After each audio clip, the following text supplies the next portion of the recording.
Assalamualaikum warahmatullahi wabarakatuh, sahabat sekalian. Berita terbaru cukup mencengangkan ya. Sebenarnya fakta yang biasa, hanya saja ini baru menjadi satu tangkapan yang dihasilkan oleh sebuah survei yang dilakukan oleh kedai kopi. Mencatatkan bahwa 61,3% masyarakat ingin perubahan ketimbang melanjutkan pemerintahan Jokowi. Ya, inilah ya situasi sekarang di mana Pak Jokowi semakin aktif ya di dalam beberapa hal yang kaitannya dengan politik, mengendos kalau bahasa sekarang. Ya, tetapi kemudian masyarakat justru melihat substansi dari apa yang selama ini menjadi legacy ataupun catatan, tepatnya ya, catatan yang belum mampu dicapai secara positif oleh presiden itu sendiri. Sahabat sekalian, lembaga survei kelompok diskusi dan kajian opini publik Indonesia, Kedai Kopi, merilis hasil temuan menuju pemilu 2024 yang bertema kepuasan masyarakat terhadap pemerintahan Presiden Jokowi. Di sana disebutkan bahwa 61,3% masyarakat ingin perubahan dan 38,7% responden mengatakan ingin kebijakan Presiden Jokowi dengan penggantinya. Ini memberikan satu petunjuk bahwa tidak ingin ada perpanjangan jasa jabatan ya atau penundaan pemilu. Kalaupun misalnya pembangunan yang diagendakan Jokowi berlanjut, maka itu harus dilakukan oleh penggantinya, bukan oleh Jokowi itu sendiri. Dan sahabat sekalian, responden yang ada di tingkat ekonomi paling bawah itu sangat menginginkan perubahan. Jumlahnya lebih dari 80% ya. Seperti diungkapkan oleh kedai kopi, yaitu peneliti dari kedai kopi Rosnindar Priyo Eko Raharjo alias Cak Rosi. Dan Gen Y, kata dia, merupakan responden terbanyak kami, yang tertinggi juga ingin perubahan. Jumlahnya 62,4%, mereka berada dalam rentang usia 26 sampai 41 tahun. Jika kita bandingkan dengan hasil responden boomers memang lebih besar, artinya 67,1% ya, tadi 62,4%, tapi jumlah responden dari survei kami hanya 191 orang, sedangkan Gen Y jumlahnya 411 orang. Prinsipnya terlepas dari angka-angka tadi, masyarakat semakin sadar. Ini kalau kita lihat rentang usia 26 sampai 41 tahun itu mulai melek politik, dan penilaian masyarakat yang demikian tentu saja karena mereka mulai sadar dan mau mengerti tentang apa itu politik. Nah, apa yang kemudian menjadi sebuah catatan dari pemerintahan Jokowi dari masyarakat berdasarkan survei itu ada tiga aspek ya. Pertama adalah pemerataan ekonomi. Jadi dinilai belum ada pemerataan ekonomi yang ideal terjadi ya. Itu berada pada angka 40,7%. Yang kedua adalah lapangan kerja 28,0%. Jadi masyarakat menghendaki adanya lapangan kerja yang luas. Sebenarnya banyak lapangan kerja, hanya saja itu dalam pemberitaan media sebagian besar itu seakan-akan tertangkap hanya untuk warga negara asing gitu. Apalagi dengan statement bahwa warga negara asing lebih bagus, lebih bisa bekerja dan seterusnya. Walaupun Jokowi dalam hal ini juga ya istilahnya kurang bijaksana ketika membandingkan upaya membangun IKN dengan ST Impres, dan itu semakin membuat publik istilahnya ya menggugat lah ungkapan-ungkapan semacam itu.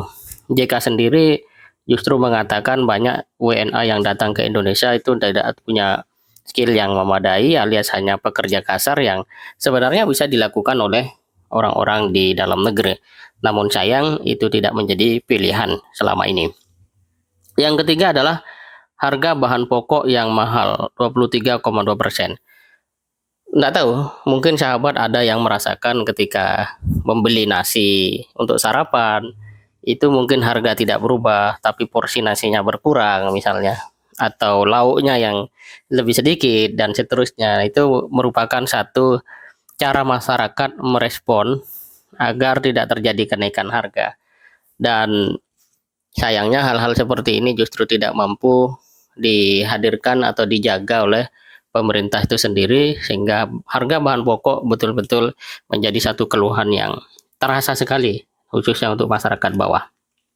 Nah, sahabat kalian, dilanjutkan lagi bahwa 35,2% menyatakan tidak puas karena kenaikan harga tidak bisa dikontrol, dan 25% karena distribusi bantuan tidak tepat sasaran. Lapangan kerja tidak merata 11,3%. Jadi catatan-catatannya itu yang betul-betul berkaitan dengan hajat hidup masyarakat kecil ya. Ya, misalnya soal kenaikan harga tidak terkontrol ya, bisa naik kapan saja, terus kemudian ada operasi dadakan seterusnya, tapi tidak menjawab secara keseluruhan dan berkesinambungan. Lalu distribusi bantuan ya tidak tepat sasaran. Di sini ada satu penjelasan lagi bahwa salah satu responden itu menyampaikan tetangga mereka secara ekonomi punya mobil, kendaraan, rumah dengan lantai bagus mendapat bantuan. Sedangkan dia yang rumahnya beralaskan tanah justru tidak mendapatkan bantuan. Ya, ini catatan bantuan sosial yang ternyata tidak tepat sasaran alias tidak merata. Sahabat kalian, fakta-fakta ini semakin menunjukkan bahwa bagaimanapun Presiden Jokowi berbicara tentang misalnya 2028 Indonesia begini, Indonesia akan jadi negara begitu gitu ya. Tapi kalau kemudian catatan-catatan yang mengiringi ya perjalanan Jokowi pada masa pemerintahannya justru seperti ini, tentu saja akan membuat masyarakat lebih konsentrasi terhadap hal-hal yang seharusnya bisa diwujudkan oleh Presiden Jokowi saat ini, hari ini gitu ya. Apalagi kalau bicara 2028 itu kan sudah bukan masanya Presiden Jokowi lagi gitu ya. Kalaupun misalnya adalah presiden itu melanjutkan misalnya, ya tentu saja tidak akan dilakukan oleh Jokowi itu sendiri. Dengan demikian sebenarnya Presiden Jokowi dengan sisa waktu yang ada akan jauh lebih tepat dan elegan untuk mengisi waktu yang ada betul-betul memperbaiki situasi. Ya, situasi yang menjadikan masyarakat kita ini terangkatlah secara pemenuhan masalah-masalah pokok, kemudian solusi-solusi yang bisa diharapkan, yang bisa memberikan sebuah jawaban langsung secara konkret terhadap kebutuhan masyarakat itu sendiri. Nah, sayangnya Presiden Jokowi justru memilih untuk kemudian cawe-cawe soal pilpres dan seterusnya, yang sikap itu dinilai oleh Direktur Lembaga Riset Lanskap Politik Indonesia, Andi Yusron, sebagai sikap yang tidak etis. Jokowi seharusnya lebih banyak membicarakan persoalan bangsa, bukan malah sibuk genit politik. Nah, itu disampaikan dan dikutip oleh ermol.id. Sahabat kalian, masalah yang juga muncul di masa pemerintahan Presiden Jokowi ini adalah soal KPK ya. KPK ramai ya karena adanya pungli ya, dan terbaru juga mulai mencuat kasus bahwa ada tindakan asusila pegawai rutan KPK kepada istri tahanan. Ini kita lihat dari cerita Novel Baswedan ya, yang dilansir oleh CNN bahwa awal mula kasus rutan KPK karena ada laporan dari istri tahanan KPK yang mendapat perlakuan asusila oleh petugas KPK, kata Novel kepada wartawan Jumat 23 Juni.